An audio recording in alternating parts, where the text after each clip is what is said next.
Ахматбек мырза, ошол жердеги массалык маалымат каражаттарына чыккан маалыматтарды окусак, ал жердеги жаран ошол каражат алып келип берген, анан заправкага кирген деген маалыматтар айтылып атат да, бул канчалык деңгээлде чын же атайын уюштурулган, кандай болот?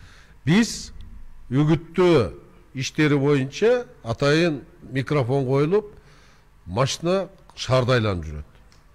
Бүгүн саат мынчада, саат 11-де Ош шаарында Азаттык партиясынын талапкерлери менен жолугушуу болот деп бардык элди чакырып жүрөт. Кимдин шайлоого конституция боюнча укугу болсо, барып укканга укугу бар. Аларды барып укпасын деп кандайдыр бир тыюу салуу, бул мыйзамсыз. Студенттер, мен тааныган адамдарга дагы чалып айттым, келип угуп кеткиле деп. Студенттер ошол Кыргыз драма театрынын алдына көргөзмөгө келип, ошол чакырыкты угуп баргандан кийин аны укканда, алардын ошол партиянын программасын уккан үчүн жоопко тартыш, бул надандык деп коем мен. Алар үгүт ишине катышкан жок. Алар үгүтчү болуп иштеген жок. Алар же бирөөлөрдү алып келип үгүттөгөн жок. Биз программаны айтып жүрөбүз. Бул биринчиден. Ошон үчүн бүгүнкү чыгарып аткан чечимдери министрлер кабинетинин төрагасынын чыгарган чечими, министр образованиянын чыгарган чечимдери мунун бардыгы конституцияга каршы келет. Биз бул боюнча конституциялык сотко кайрылабыз. Анын чечими шайлоого 18-ге толгон адамдын укугу барбы, жокпу? Ал барып программаны укканга укугу барбы, жокпу? Мунун бардыгын конституциялык сотко кайрылабыз. Мунун бардыгы конституцияга каршы келет. Экинчи мына менин колумда. Менин колумда турат. Биз 4 ноябрь күнү саат 11-де Алай районунда Дом культурада жолугуш өткөзгөнбүз.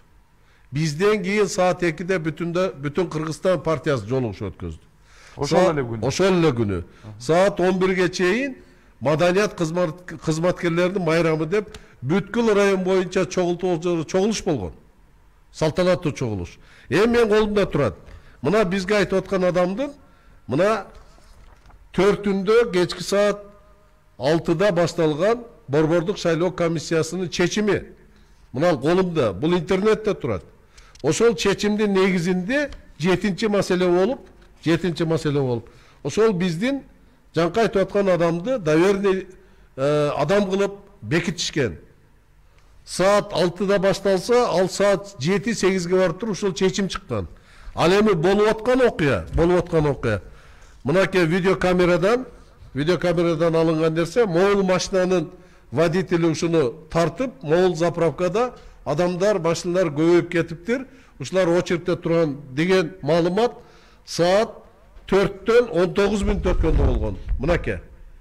Саат 4-төн 19 мүнөт. То есть бул окуя болуп атканда ал киши биздин ишенимдүү адам болгон эмес. Биринчиден. Экинчиден, Исмаил Сакчы айткандай, буга кандайдыр бир уюшулган түрдө барып, ушунун баарын оперативно иштегенин баардыгы бир уюшулган нерсе болуп атат да.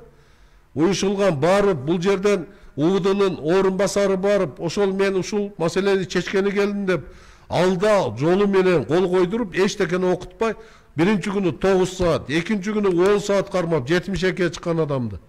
10 саат кармап, компьютерден кандайдыр бир талонду распечатка кылып, кийин качан ушул маселелер такталгандай бизге жеткенден кийин, булар адвокат нанимать этип, адвокаттар барып тактаганда комиссионно, съемка менен, видео менен барып, компьютерди ачканда эч кандай андай жоктугу. Мунун бардыгы подделка экени. Экинчиден бүт ошол заправщик болобу, шопурлар болобу. Буга чейин айтышкан, ушу шопурлардын бардыгы көрсөтмөдү. Шопурлардын бардыгы эч ким көрсөтмө бербей, өзүбүздүн акчабызга келип куюп кеткенбиз дегенде. Андан кийин ушул штабта эмес, ушул ишенимдүү адамдын кайрадан адвокат менен мыйзамдуу түрдө уголовный кодекстин негизинде алган көрсөтмөдөн кийин бул иштин бир дагы далили калган жок.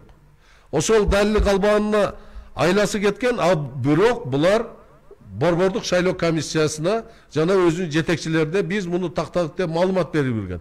А бүгүн азыр биз эмне себептен ушундай тышкы кийимибиз менен турабыз, себеби Алай Куда жолугушу болду. Биз эртеден кечке жолугушууда жүрөбүз. Азыр келсек мондай маалымат.